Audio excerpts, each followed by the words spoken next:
नमस्कार। आज की इस खास बुक समरी और विश्लेषण में हम मुंशी प्रेमचंद की कालजयी रचना गोदान की गहराइयों में उतरने वाले हैं।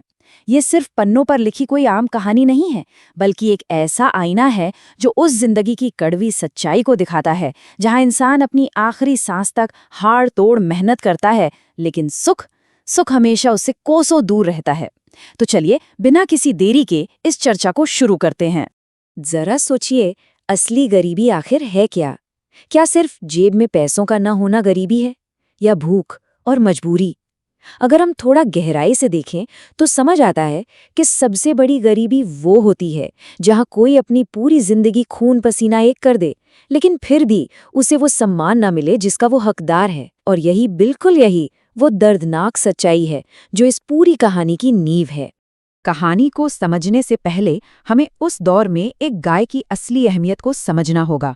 होरी के जमाने में एक किसान के लिए गाय सिर्फ दूध देने वाला कोई जानवर नहीं थी, बिल्कुल नहीं।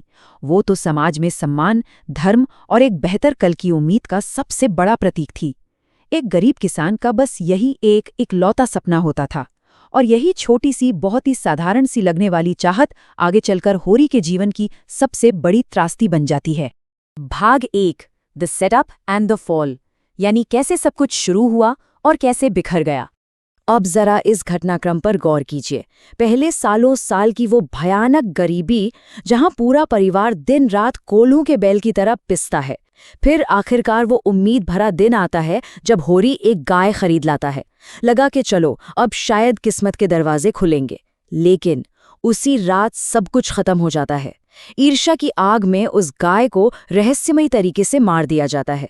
शक होरी के सगे भाई पर जाता है। लेकिन जरा सोचिए, समाज का ये जो भ्रष्ट सिस्टम है ना, वो अपराधी को नहीं बल्कि उल्टे उसी बेबस होरी को सजा सुना देता है। और बस यहीं से शुरू होता है सिस्टम का वो खौफनाक जाल जो एक सीधे साधे इंसान को जिंदा निगल जाता है। सबसे पहले क्या होता है, होरी पर एक बेतुका अन्यायपूर्ण जुर्माना थोप दिया जाता है। उसे चुकाने के लिए मजबूरी में साहूकार से कर्ज लेना पड़ता है। फिर उस कर्ज पर ऐसा भयानक ब्याज लगाया जाता है जिसे चुका पाना किसी के भी बस की बात नहीं। नतीजा एक ऐसा चक्रव्यूह जहां से मौत के अलावा कोई बाहर नहीं निकाल सकता। असल त्रासदी यही है दोस्तों कि एक गरीब इंसान इस दलदल से निकलने के लिए जितनी तेज भागता है, गरीबी उसे उतनी ही बेरहमी से जकड़ लेती है। आगे बढ़ते हैं भाग 2 की तरफ, समाज और विद्रोह। कहानी में अब एंट्री होती है होरी के बेटे गोबर की, और ये अपने पिता से बिल्कुल अलग मिट्टी का बना है। गोबर गांव के उन सड़े गले दमनकारी नियमों को मानने से साफ इनकार कर देता है। उसे झुनिया नाम की लड़की से प्यार हो जाता है जो दूसरी जाति की है। अब आप तो जानते हैं, गांव का वो समाज इंसानियत से कहीं ज्यादा जाति पात को अहमियत देता था। जब पूरा गांव विरोध में खड़ा हो जाता है तो गोबर डर के मारे शहर भाग निकलता है और अपने बूढ़े माता पिता को उसी जालिम समाज के तानों के बीच बिल्कुल अकेला छोड़ देता है। यहाँ पति पत्नी के बीच का जो कॉन्ट्रास्ट है वो सच में देखने लायक है। एक तरफ होरी है जो हमेशा सहमा हुआ रहता है, समाज के बनाए नियमों के आगे हमेशा सिर झुकाए रहता है, और दूसरी तरफ है उसकी पत्नी धनिया। धनिया भले ही फटेहाल है, लेकिन वो अंदर से फौलाद है, विद्रोही है और सच्ची इंसानियत की जीती जागती मिसाल है। जब पूरे गांव ने गर्भवती झुनिया को दुत्कार दिया था, तब इसी गरीब लेकिन ना झुकने वाली धनिया ने उसे अपने घर में पनाह दी। ये वाकया साबित करता है कि सच्ची इंसानियत अक्सर उन्हीं के सीने में धड़कती है जिनके पास दुनिया का दिया हुआ कुछ और नहीं होता। अब आते हैं भाग 3 पर, द ग्रेट डिवाइड, शहर और गांव के बीच की खाई। प्रेमचंद ने उस समय के भारत की एक बहुत ही कड़वी सच्चाई को हमारे सामने रखा है। जरा इस फर्क को देखिए। एक तरफ वो गांव है जहां हर दिन की जद्दोजहद सिर्फ बेसिक सर्वाइवल और 2 वक्त की रूखी सूखी रोटी के लिए है। लोग सचमुच की भूखमरी से मर रहे हैं। वहीं दूसरी तरफ शहर की चकाचौंध है जहां लड़ाई सिर्फ अपने झूठे ईगो और सतही संतुष्टि के लिए हो रही है। शहर के लोग दिखावे और खोखले रिश्तों के ड्रामे में उलझे हैं। ये तुलना एकदम साफ दिखाती है कि कैसे एक ही देश में 2 बिल्कुल अलग अलग दुनिया एक साथ चल रही थीं। भाग 4, एक किसान का दर्दनाक अंत।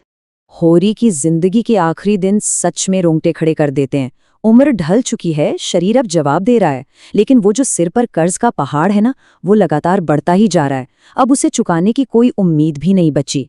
इस बुढ़ापे में भी होरी को लगातार हड्डियां गला देने वाली मजदूरी करनी पड़ रही है।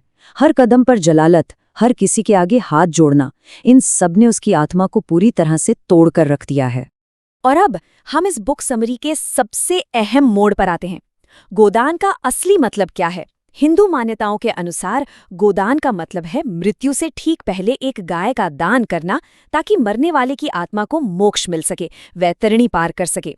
इस शब्द के पीछे की भावना को समझना बहुत जरूरी है, क्योंकि यही वो एक बात है जो होरी के अंत को इतना इतना ज्यादा तकलीफदेह बना देती है। और यही इस पूरी कहानी का सबसे बड़ा व्यंग्य है, चरम विडंबना है। जिस इंसान ने अपनी पूरी जिंदगी सिर्फ एक गाय पाने के लिए खून के आंसू रो दिए, अपनी जान की बाजी लगा दी, जब आखिरी वक्त आया तो उसके पास दान करने के लिए कोई गाय ही नहीं थी।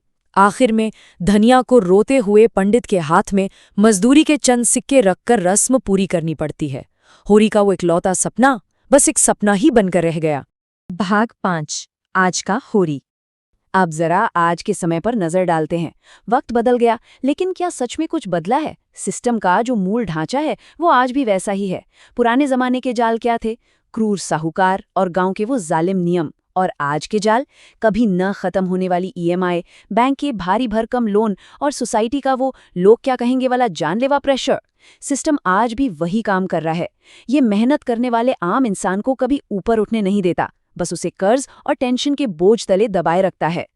और इसीलिए ये बात बिल्कुल 16 आने सच है कि संघर्ष आज भी वही है, बस जालों के नाम बदल गए हैं। ये बात अंदर तक झकझोर देती है कि आज भी अनगिनत लोग जाने अनजाने में होरी की ही जिंदगी जी रहे हैं। वो एक ऐसे भंवर में फंसे हुए हैं जहां से बाहर निकलने का रास्ता उन्हें दूर दूर तक दिखाई नहीं देता।